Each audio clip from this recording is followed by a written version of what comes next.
Hello and welcome to another episode of Wits End.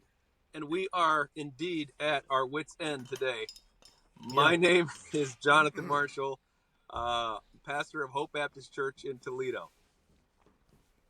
My name is George Antonios. I'm the pastor of Hope Baptist Church in Montreal, Quebec, Canada. Oh my! And we're having fun. We're figuring it out.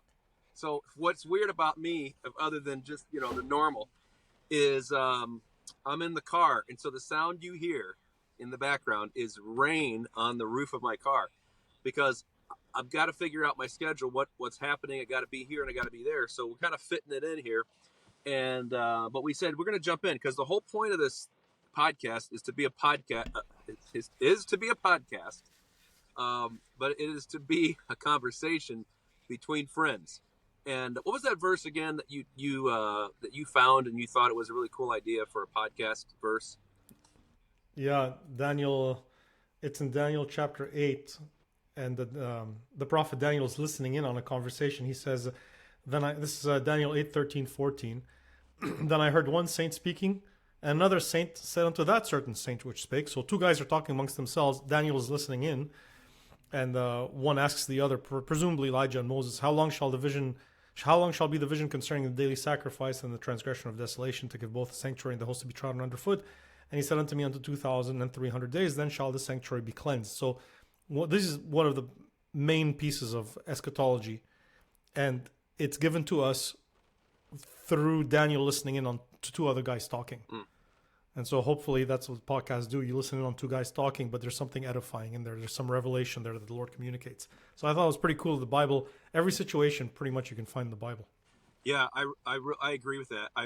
And what I've found in my life that where I've really learned is where I've been able to dialogue with someone. I shouldn't say where I've really learned.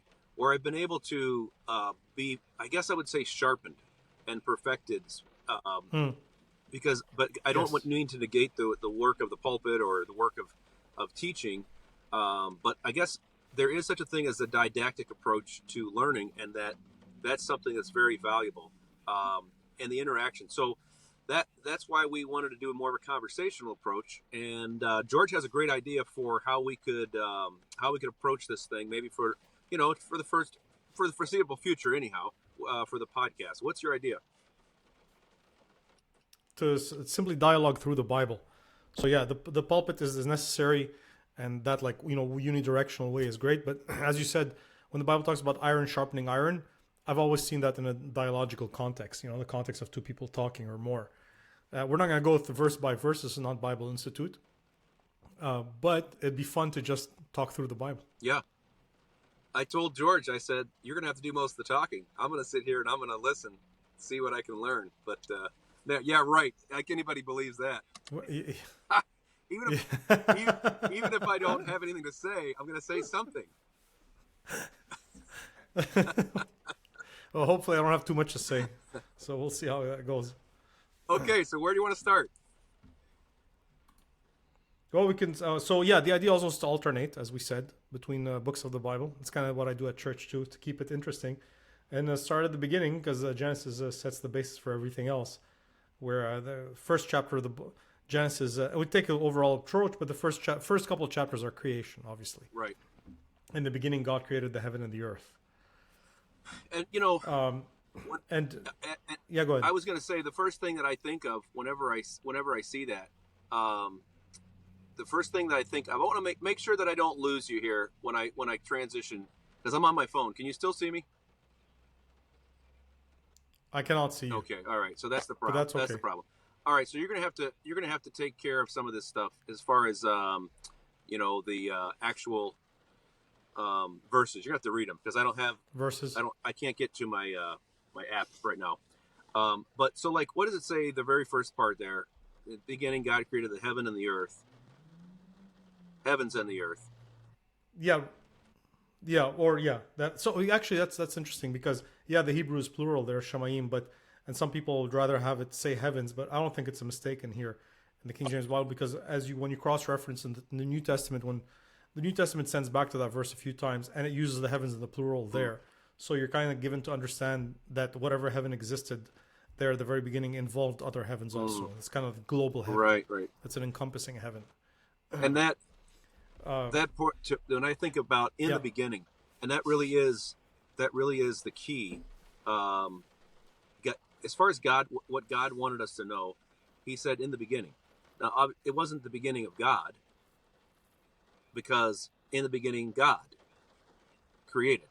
So by the time the beginning began, there was a beginner who began the beginning. And without that beginner, without the creator, without the initiator, there would be nothing we would not know about anything. There would be nothing there. And I see it all starts with God. Just like our individual lives, the cosmology of the universe, in the cosmological universe, it all starts with God. It starts with God in our lives, starts with God in the universe. There's I'm trying to remember the guy's name, man, but he's actually one of the psychonauts, they call them, the guys that use psychedelics and kind of popularized that in the 60s and 70s. He said something that's pretty interesting as far as creation. He basically said that the scientific community, who doesn't believe in God and believe in the Big Bang, their position is basically give us one free miracle and we'll explain all the rest, which is the Big Bang being the Big Bang being the free miracle, right? Where all the laws of physics are, and all the energy and all the laws are instantaneously created out of nothing. We can't really explain it, but we'll take it and then we'll run with it. But you still have to explain how that came to be. And the Bible is very clear. It takes it for granted that God has started off all that. And what's amazing about the Bible to me is that it doesn't bend over backwards to try to prove the existence of God. It assumes the existence of God. And because there is a God. And why would it bend over backwards to try to do that? Now, I understand apologetics they have their place. They're seeking to defend. And, Paul gave a defense before kings, and I think there is a place for that. But if in your heart, sometimes I've sensed, and I don't know about you, but I've sensed with apologists sometimes that not the most effective ones, but some of the ones that they kind of see apologetics as a way of like,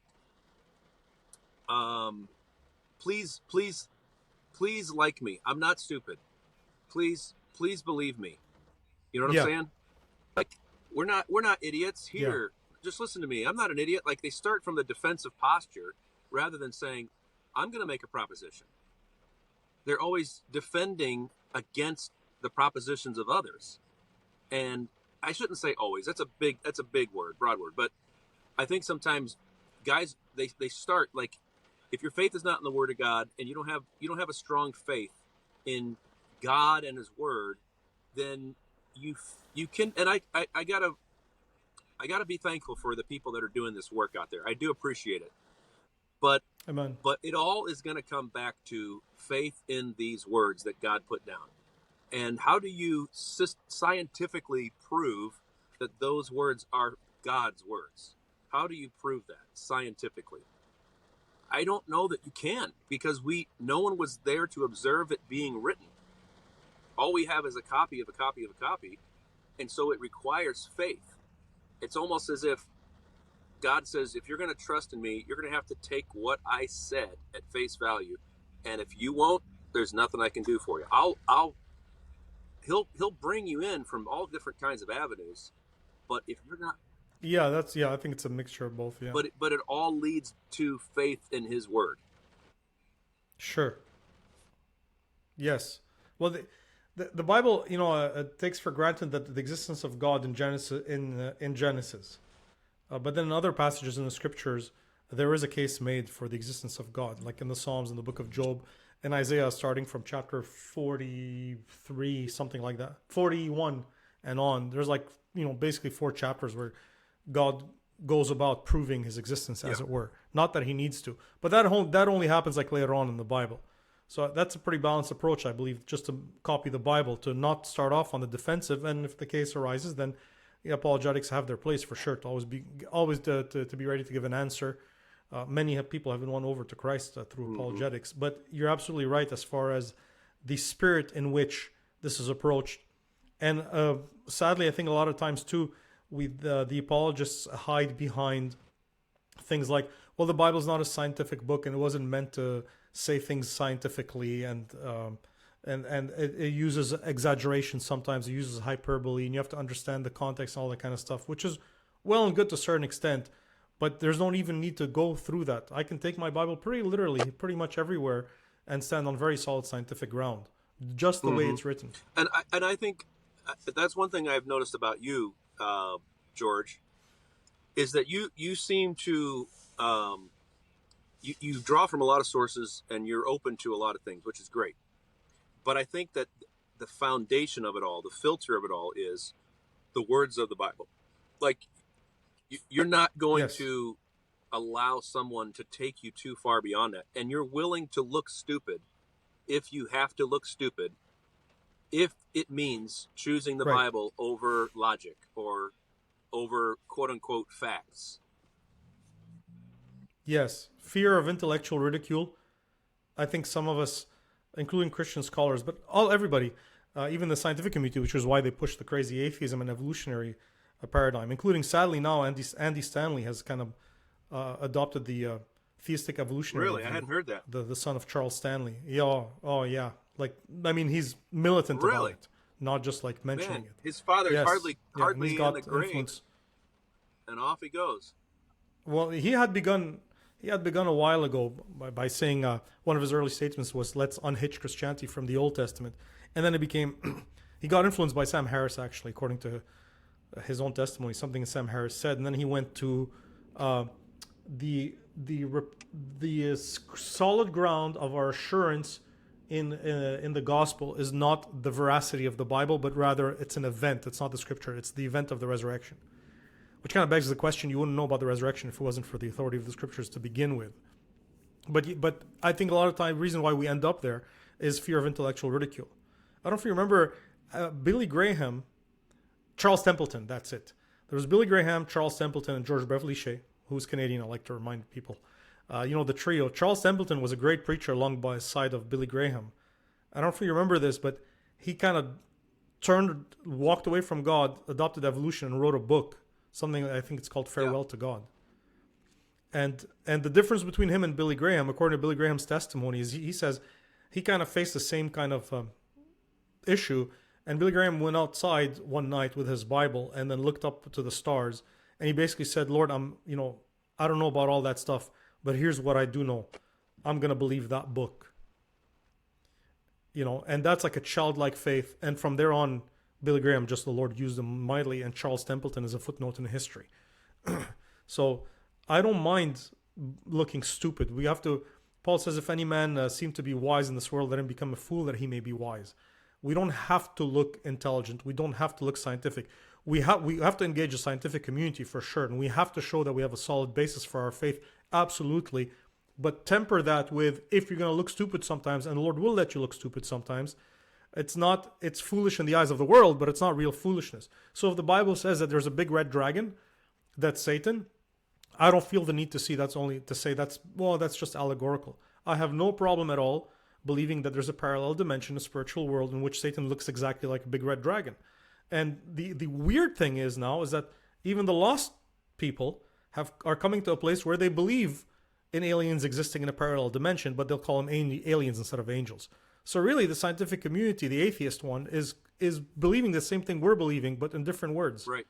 So when you mentioned Graham and Templeton, I remember hearing that same story. In fact, I had an opportunity several years ago. My sister lives in Charlotte, and so I went down. I had a chance to go and see the museum, and it's got the Billy Graham Museum, and it's worth seeing if you ever go through Charlotte. It's really cool. And if you're a hypersensitive critic and you believe only you know how exactly it to be done, and you and your two pastor friends that agree with you, then you probably are not going to enjoy it. But if you could say, here's somebody that's preaching the gospel, and all you have to do is listen to Graham. Yeah, I'm not a big, huge Graham backer in the sense that I agree with everything. I don't even know everything that he said. What I've read with him, what he said about, um, I think he had some difficulties with hell, things like that, blah blah blah. I think there's some things that were concerning with him. But what happened is, as he got bigger and bigger, the pressures got greater and greater, and people started saying, "Hey, do you Sure. believe? Are you with us or are you not with us?" So he ended up kind of like, in one sense, in one place, he ended up like Joel Osteen, where Larry King pinned him to the wall. Like, what do you believe? Do you believe that somebody that's not saved is going to hell? So I think that happened to Graham too. But you've got to step back and say, look at how God used that man, and I think God used him because of the very thing that you said. He put his Bible on the stump and he said, God, I'm going to accept your word like I accepted you, by faith. And the Lord, the very next thing that happened, that was in like middle California, somewhere Central California. And then he ended up down in LA, and that was a breakout campaign in 1950 something, 50, Hmm. 53, 54, something like that. Early 50s, yeah, it would have to be And early 50s, yeah. that's where they had started the crusade, and then it continued going for weeks and weeks and weeks, and a bunch of people got saved. Like that guy Stuart Hamblin got saved, who wrote a bunch of gospel songs. He was kind of a cowboy actor. And Yeah. then Louis Zamperini got saved at that crusade. He was the guy from Unbroken, the runner from the 1936 Olympics. He got saved in that one, and other Oh, big name people, whatever. But yeah, I think when you're afraid to be wrong, then if you're afraid to be wrong, then you sometimes make stuff up so that you don't have to look right. stupid. And would you rather be stupid, or would you rather be truthful? If you had to choose, that's not right. Stupid and truthful, or maintain your image and be untruthful. To look cool and be wrong, or to look stupid and be right. You know, if you had to make a choice, which one would Yeah. you do? And I think sometimes I've seen in my life where people are saying, "Really, really," and they're pressuring you. Like, you really believe that? You really think that's what that is? Right. And if you're willing to say, "Yeah, I do. I believe that," even if you're wrong, that takes more integrity to own what you actually believe than to Yes. change it based on peer pressure. Yes. And I don't think you should be Yes. wrong. Absolutely. You Agreed. should try to find out what's right. No. But Yes. Yeah. No. Agreed. And so there's yeah. So when I mentioned Billy Graham, it doesn't mean that of course we thank you for clarifying that we sign on to everything he well, ever said no, and the only did. reason why I say that, But Joyce, is you because of the you're yahoos. I know people love to. yeah, no, I know you're clarifying it to the audience. Yeah, that's why I'm glad you said that. We're talking about just believing the book, but yes, he definitely later on became ecumenical Yeah, and that kind of yeah. stuff. Um, so there's something I've been I think I'm gonna do a Bible study on it or do a video on it. It's one of the arguments you most hear, since we're talking about the heaven and the earth, about a life kind of spontaneously generating on its own over up there in space is. I remember family members telling me this and hearing this all my life is that they'll look at the vastness of space and they'll say there's so many stars out there, and the odds are very high that something would have happened, that life would have generated on its own over there.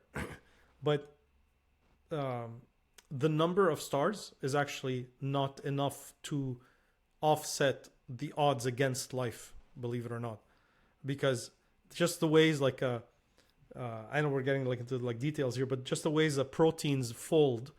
There's something called the Leventhal paradox, where the proteins, which are basically the building blocks of your body, the machines of your body, just the way they fold, they have to fold. They can fold in 300 different particular ways to be able to function. And the odds of a single protein folding the right way, one protein folding the right way, is far greater than the number of known stars in the universe. So that whole argument about there's so many stars, so it's got to have happened, is actually a false mathematical argument to begin with. But people hear that stuff and it sounds smart, and they go on with it. So it's much easier. It has been said often just to believe. At the end of the day, we're both facing the same issue. We have to explain the Right. beginning.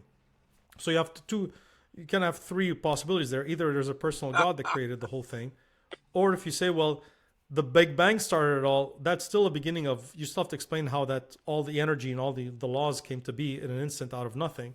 Or you say that the universe was always there. But then if the universe is always there, you have to offset that with the fact that it's decaying and you get into a whole mess of problems. There's just no way to escape it. That somebody must have engineered everything that's around us, and that's God. Infinite power, infinite knowledge, infinite wisdom, infinite presence. Just a quick note for you, and those that are watching, you see this. Brother George has a show going on in the background. Maybe it's just a screensaver at this point. Maybe it's locked in. Okay, good. Yes. So we can leave it. Yeah, it's just a screensaver of like a nice Oh, library. But it's on YouTube. It's supposed to run in 11 hours, but if some ad comes on, I'm not responsible. is that my library? Probably have to Picture pay of my for the library expensive. that you have there? Yeah, you wish, eh? You know, speaking of libraries, I was in a library once in Dublin, Ireland, and it was phenomenal.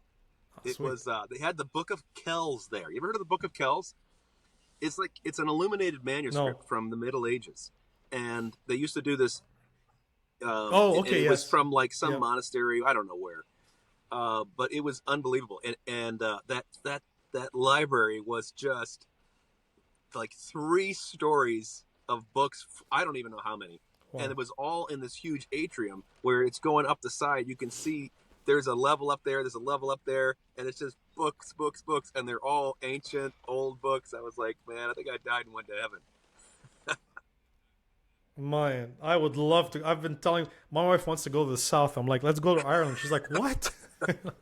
Or Scotland. I'd Well, love I to tell you go what, there. too, Scotland is awesome because you go to like you know various places. One thing about Scotland is that, at least that I noticed right off the bat, was there's so much of the Bible everywhere, like over doorways, in Mm, monuments, excuse me, in stained glass, and because of the Presbyterian influence there, it's not Roman Catholic everything. yeah. It's like from the scripture. So Right. like Okay. one of the churches like near Stirling Castle where King James was born, um, it's got this in the stained glass. It's got Matthew, Mark, Luke, John, evangelists, and then it's got like other Moses with the Ten Commandments, stuff like that. It's not all this iconography from church medieval, Saint Francis of Assisi and stuff like that. It's all scriptural, and St. Francis of Assisi.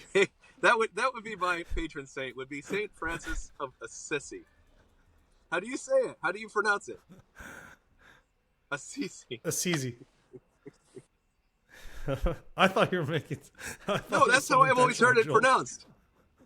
But hey, listen, if you're gonna laugh at me for that, I'm gonna laugh at you for great.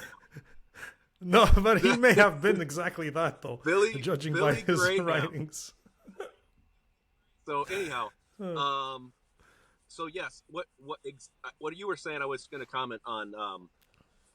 How do we get on that Dublin, Ireland library? Oh yeah, okay, forgive me. Back to what you were saying about the word, Yeah. and accepting the fact that there was a creator at the beginning. Because otherwise, what's your alternative? Your alternative is, the universe has always been here, and with the decaying universe, and you understand that if it was, how could it be infinitely better? If it had to start decaying at some point, that means it was not decayed before that, and Right. so in other words, there's a way in which it should have been, and that's why people worship the creation, because it's something solid they can see. But the problem with that, of course, is that it decays, it deteriorates, and so they had to put cables around the Rock of Gibraltar to, the great rock that's Yeah. symbolizes strength and enduring principles. Yeah, Really? um, I gotta write that down. I didn't know that. yeah. I I mean, never heard that. it's just like That's pretty cool. everything else that man touches. Have you ever thought about? I know they had a lot of Native Indian, whatever Americans. That's what we call them here, Native Americans in our area. Lots of them, and it's interesting to me to think whenever you read some stuff from the old chiefs, what they would say, and how over, they lived for decades, 40, 50, 60, 70, 80 years, and their mindset, without all of the modern contrivances of civilization, their mindset about the changing of seasons, like when you're living outdoors most of your life, and how much more do you pick up on? We don't have electric light. We don't even have candles. How much more of creation and the earth do you pick up on, and the cycle of nature that God put there? Summer, winter, heat and cold, and the kind of things that you're being taught by the earth when you live in those types of societies. And we're so far removed from that, we can entertain all kinds of hypothetical ideas because we don't have to face the consequences of those ideas. We don't have to actually be, one-to-one with That's a good data. point. Yeah.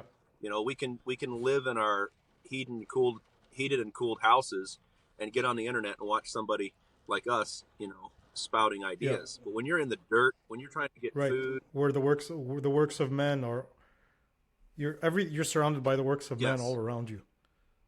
You look at the sky rise and the highways and the computers, and we're indoors, so you're seeing the work of man constantly. So it's easy to get into the font of the position where man is God. But when you're out in nature, that's why farmers tend to be more religious. I think they're just more in contact with nature. It's a really interesting point. And have you ever heard this claim? I've heard it before, and I've never heard it disproven, that they never discovered a civilization, what we might call an uncivilized civilization. What would you call that? That didn't believe in God. That weren't religious. Yeah. And right. Yeah, I've never particularly checked that point, but I mean, I've read a lot about that kind of stuff because it really interests me, and I can't think of one. And so the answer would be, well, the reason that's what's so interesting to me about how man contradicts himself. So the noble savage, the return of civilization to simple things, to it takes a village, to that's what our goal is. Like we're supposed to do that, but also it's stupid to believe in God. It's intellectually inferior to believe in God. So how do you keep those contrasting opinions? They cancel each other out. One says go back to primitive civilization because that's where man can be real. But if you go back there, you're coming to a very religious society, and we might say superstitious. But it's because they are one-to-one with nature. They're saying, if I do this, that happens. If I don't do that, it won't happen. Like, I've got to pray for the rain, got to offer sacrifices, my kid's sick. They're very religious. And also, anybody, there's a German, I think it's a philosopher, 20th century. He basically wrote a paper about how... I forget what party or whatever, maybe the Nazis or whatever it was, but he basically is showing that atheist organizations function like a religion. Everybody's religious. Mankind is religious by nature. That's why there's the DNA, the God gene. They were talking about the God gene a few years ago. If you look at COVID, how we treated COVID, it was basically whatever side of the spectrum you fell on, it was like a religion. So atheism functions just like a religion. So here, for example, let me just try to pull it out in my notes. There's a creation myth, right? Like if you say that the Bible is a creation myth, then religion has its own creation myth. There's the Big Bang. We can't really prove it, but we believe how it started. Atheism has its own gods. It's nature, chance. It has its own Bible, as it were, a founding document, which is Charles Darwin's On the Origin of Man. It has its own mythical creatures like the Cro-Magnon man and Neanderthal man, Homo erectus and cavemen and Mickey Mouse and Donald Duck and things like that. It's got its own prophets, the big names: Charles Darwin, Thomas Paine, Albert Huxley, Gould, Dawkins, Hawkins, now Sam Harris. It's got its own priests. To be your average college professor who fear intellectual ridicule more than Chinese torture. It's got its own religious institutions like universities, colleges, and schools where that stuff is pumped into the people. It's got its own purpose. So the purpose in an evolutionary world is survival of the species. That's the guiding principle. It's got its own judgment, and the judgment in an evolutionary setup would be the extinction of the species, which evolution is trying to avoid. It's got its own soteriology, which is that the salvation of man will come from man's own evolutionary progress and scientific advancement. It claims absolute truth by simply stating that there is no God, which is a statement requiring absolute knowledge. And then atheism often will labor with religious zeal to enlighten the benighted masses, to kind of bring them out of ignorance, the religious ignorance, into the knowledge of atheism. So what you're doing is you're proselytizing. The way you know that atheism is a religion is because it fights in the same battlefield as religion, because it fights for the hearts and minds of the people seeking to proselytize. So by sheer fact of being on the same battlefield, trying to win over the same people, you testify to yourself that you are a player in the religious arena. And so the only thing is that the atheist replaces God with another God, often his own brains or another man's brains. But that's why communist societies which are atheistic always end up being totalitarian, because when God is not in the picture, then you have a vacuum, and nature holds a vacuum, and so man comes in and he fills the vacuum, and man becomes divine, and your government becomes divine. So we are religious. That's inescapable. Whoever you are, the need to believe in something deeper, the need to believe that you have meaning, the need to believe that you have that you are a morally good person. All these things are religious sentiments. It's inescapable. And why would someone push back against that concept? Why would they say no, I'm not religious, I'm not? Why? What's the big fat hairy deal? It's because both sides claim that they have knowledge, true knowledge, of the origin of man, the present of man, and the future of man. And they both of them claim that they're right, and they have two vastly different conclusions. And so one side is saying there is no God. You don't need a God. You don't need anything except yourself. Well, and we also need you to believe us. We're going to need you to believe us, because we're absolutely true and right. What we say is right. That's on the atheist side, on the scientific side. Right, which is equivalent to saying we are God. Right. And that's where I see, where's the humility? So there is a God. Where's the humility that says, I will take more data? And this is a question for you, George. Are we, as I think there's an accusation that's made as Bible believers, and even in broad sense of Christianity, that we are narrow-minded and we will not accept any new information. There's nothing more that can be factored into our equation. And that's why we're narrow-minded, because we've already arrived at a point. What would you say to that? When I graduated from high school, the motto of the high school, we got a little trophy thing, and it said the purpose of education is to replace an empty mind with an open mind, which is kind of cool. It sounds good, and there's some value to that. But our contention is, we want to have an open mind, but an open mind is also likely to have garbage dumped into it. So there has got to be some kind of filtering process to any intelligent human being as to what he acknowledges as valid information and whatnot. Are we close to, how can the Christian be accused of that when the scientific civilizations have been Christian civilizations? Why is it that scientific advancement in the world came from Christian nations? And I use Christian loosely, but nevertheless, they were Christian nations. Because the scientists, even in the Middle Ages, at least claimed to believe the Bible, claimed to believe in God, and they began to observe nature, and they began to learn about nature, and they applied the scientific method and came up with great things. So our very civilization, the fact that we're using this technology is a testimony that we're not close to bringing in information and learning about the world. What's the distinction there? B. Like, why did you're saying they were not narrow-minded, which is evidenced by the fact that they sought and discovered They searched for things. So Correct. what's the distinction? What Right. and I think it's a point that is backed by evidence. I really do. But what I'm asking is, what's the alternative? What's the flip side of that?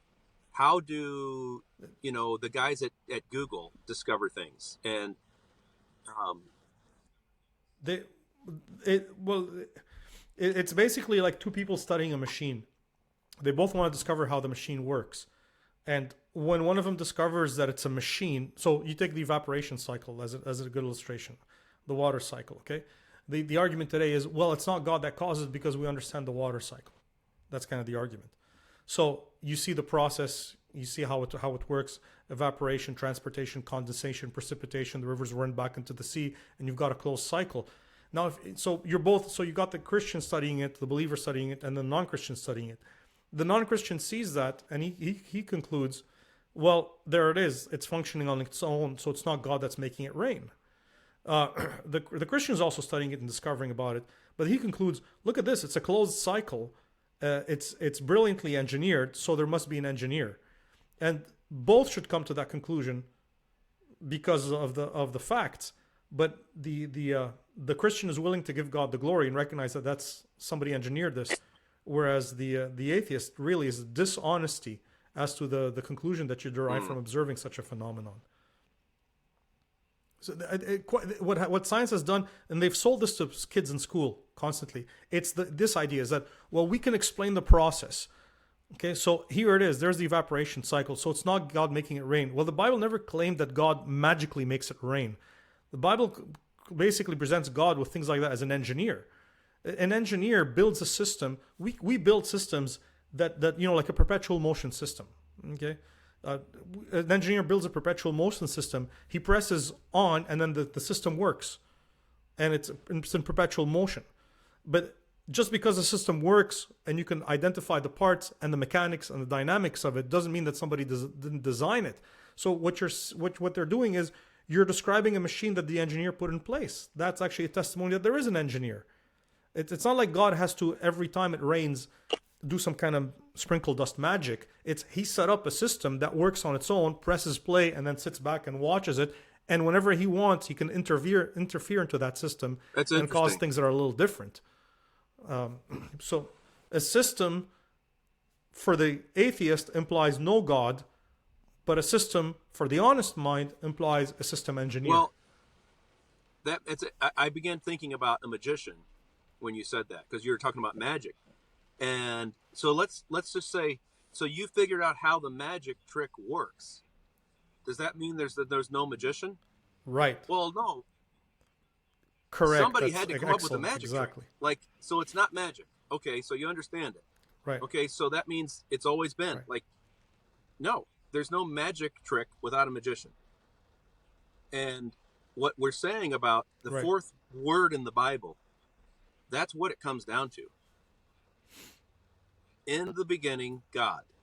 Without that fourth word, you are so what they're saying is, an evolutionist, an atheistic scientist, he's saying, or hypothetician, whatever you want to call him, they're saying our mind is open. It is all the way open, except it can include God. So it's like this, but we open the door all the way, but God is not a possibility. Why? Because we know how it works. So it means there's no God. So basically what you're saying is, we will not include that as part of the possible reasons, possible origin stories. Okay, so let's say, who's more narrow-minded? I'm willing to entertain all of it, including God and all the rest of the stuff. Now, am I biased because I believe that God is the one? Well, probably you would call me narrow-minded, biased, bigoted, whatever. But isn't it true that we should look at what is most logically the answer? And if you've already predetermined that God cannot be one of the possible answers, then how are you more open-minded than I am? I'm willing to include even more. Right. That's yeah. So you're starting with the premise that there is no God, and of course your conclusion will be that there is no God. It's like I have a cousin, Joe Antonio. He's a neurosurgeon at David Geffen Medical School in Yale, and he tells me he's out of California, and I know what you're thinking. Can any good thing come out of California? And the answer is yes. My cousin did, and he says the Communist Manifesto's got two stipulations in it. One, there is no God, and two, I hate God. Which is, I thought you can't hate someone that doesn't exist. But by the way, all this we're discussing, we're taking for granted that we have explained a lot of natural phenomena. But the reality of it, if you come down to it, science has not fully explained a single natural phenomenon, including the water cycle. There's things we still don't know about it. Not one. There is nothing that science has fully explained. So this is not, often we're accused of being of using the God of the gaps argument, that by saying, oh, see, you can't figure it out, so it must be God. And they'll say, well, we haven't figured it out yet, but we will. Just like we figured out other things, given enough time, we'll have an explanation for everything. But nothing has been figured out completely. To this day, we don't know, how we can skate on ice, how a solid on solid can cause you to skate. And that's What not do you mean? I never heard that. some kind of cheap Christian argument that I'm using. There's no explanation to it. There's still a huge debate over like the most basic things, like why ice skates work. I forget what the name of the cartoon. Crandall Munro. He's got a cartoon. He's got like stick figures, and he's a physicist. And he's got one physicist telling others. I'll be honest, we physicists talk a big game about the theory of everything, but the truth is we don't really understand why ice skates work, how sand flows, or where the static charge comes from when you rub your hair against a balloon. And this is something that was put forward. Richard Feynman he's like Albert Einstein #2, and he's a Jewish American theoretical physicist who won the Nobel Prize, I think in '65. So, and if there's a famous interview, you can go and watch it. So he's asked a question about why magnets repel and attract, and what he says is, he tells the interviewer, he says, it's an excellent question, and I'll quote. He says, but the problem you see when you ask why something happens, how does a person answer why something happens? For example, Aunt Minnie is in the hospital. Why? Because she went out and slipped on the ice and broke her hip. That satisfies people. It satisfies, but it wouldn't satisfy someone who came from another planet and knew nothing about why when you break your hip you go to the hospital.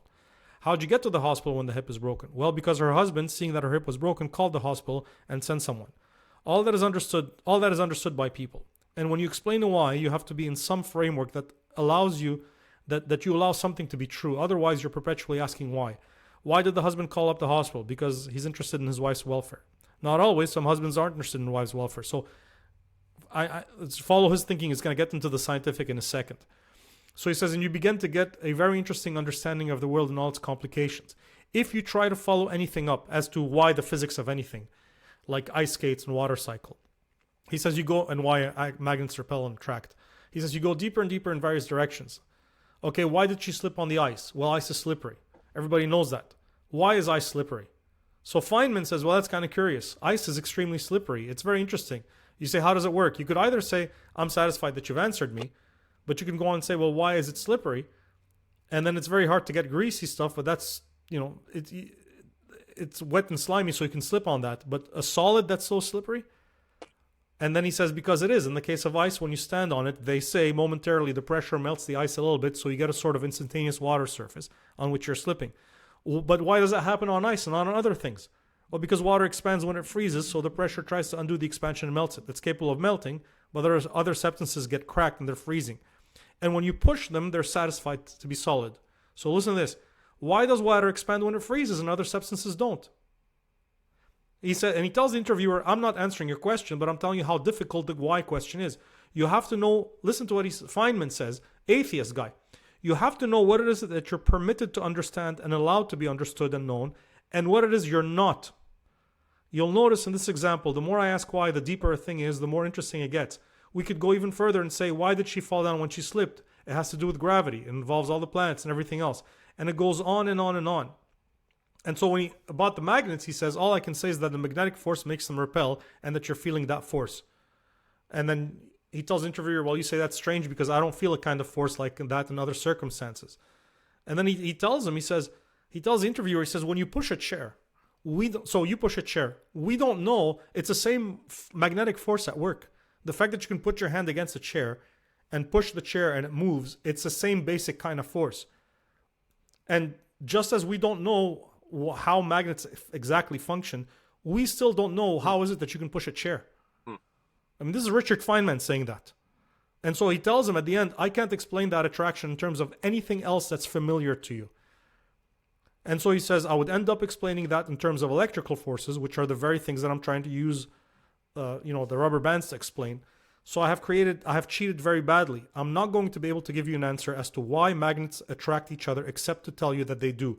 I could tell you that the magnetic forces are related to the electrical forces very intimately, that the relationship between the gravity forces and electrical forces remains unknown, and so on, but I really can't do a good job, any job, of explaining magnetic force in terms of something else you're more familiar with, because I don't understand it in terms of anything else that you're familiar with.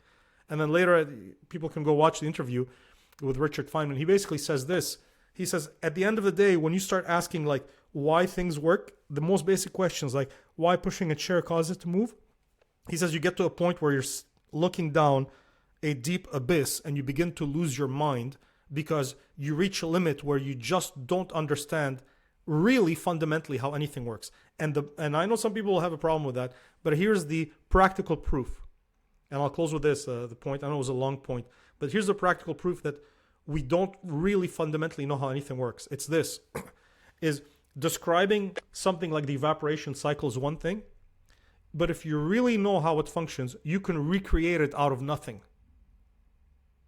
And that we cannot do for anything. We can't recreate any natural phenomenon out of ex nihilo, out of nothing. We can't produce it. That's why you have guys like Ray Comfort going around asking university professors, well, can you produce a rose out of nothing? And they find it like a strange question, but it makes a lot of sense. If you understand how things work, recreate it. Don't just explain it. We still have a hard time causing it to rain. We can seed the clouds a little bit, but nobody quite understands. We can't completely replicate anything. So science hasn't explained anything fully. Not one thing. Not fully, not down to the fundamental level. Because we don't know how the universe works at all. In anything. I can't stress that enough. Nobody knows how the water cycle truly works. My cousin told me, he's with the Lord now, he died at 24. He told me a joke about the scientists got together and they approached God and they said, we've got this figured, God. We've been here long enough, we've been studying, we know how reality works and the world works. Thank you for taking care of us, but we're good to go on our own from now on. And God basically tells him, I'll tell you what, if you can recreate a man out of dust like I did, then I'll know you're adults and I'll leave you to it. And the scientist said, yeah, no problem, we can do that. We know how to do that. So the scientists got together and they started getting their clay together, their dust, to do their process. And then the Lord interrupts him and says, hey, what are you doing? Go get your own dust. If you can't create it like the Big Bang created it, then you don't understand it. If you understood it, you could recreate it. And what's amazing is that even in the area of procreation, God allows us to be involved with him in his work of creation. But I tell people, I've said for years, talking to the home builders, young people, young married classes, stuff like that. And I would say, we're pretty smart, but I have no idea how to create an ear. Like, we think those are my kids. Well, my kids, as in, number one, I never made any. I mean, I was involved in the process of bringing together what God set up. I was involved in that. God made it pleasurable, and why? Because maybe it never would have happened if it wasn't pleasurable. I don't know. But the idea that somehow I can make a human being, who do I think I'm kidding? I have no idea. So even in the procreation, in the act of creation of life, mankind is blissfully ignorant. Emphasis on bliss, right? We have no idea what's going on. No clue whatsoever. And yet somehow we think, yeah, those are my kids. That's my life. It's a very, and I was saying, that's why the fourth word of the Bible God, and the next one created. It tells us God is in charge, God is not man, and then created. And he spoke it into existence. And so who am I to stand here and say, oh, I see what you're doing, God. I see what you're doing. It's like the magicians in Pharaoh's court. Speaking of magicians, what do? They had to have a miracle. That's right.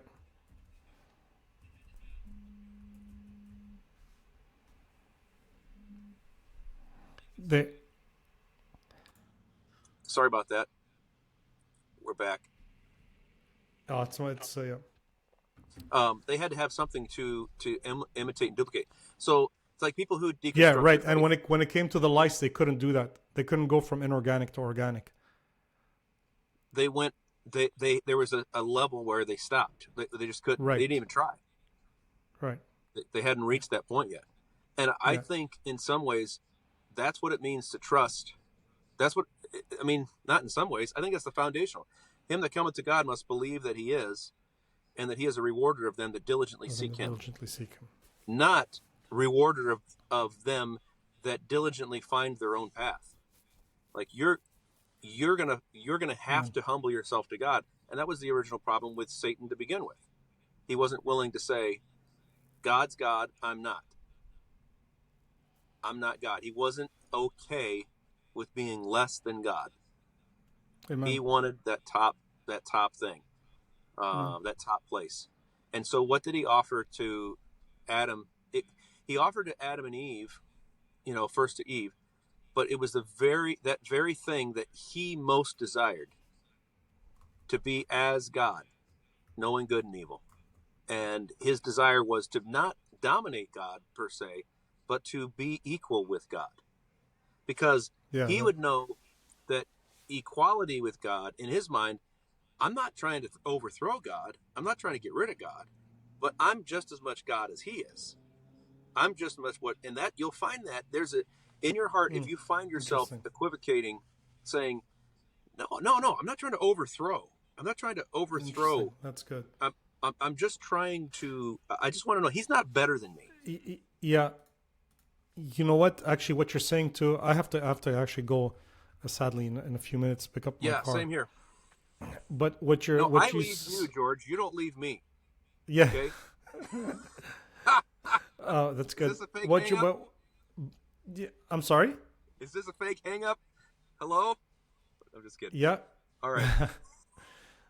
By the way, that's a good illustration on the procreation, how God uses us, but He's doing the works. I've written that down. But what you're saying, lest people think that what you're saying is not necessarily accurate. It is biblically. It is, because the Isaiah 14, where the Lucifer says, "I will ascend them. I will ascend to the sides of the north, and I'll exalt myself, sit in the above the stars."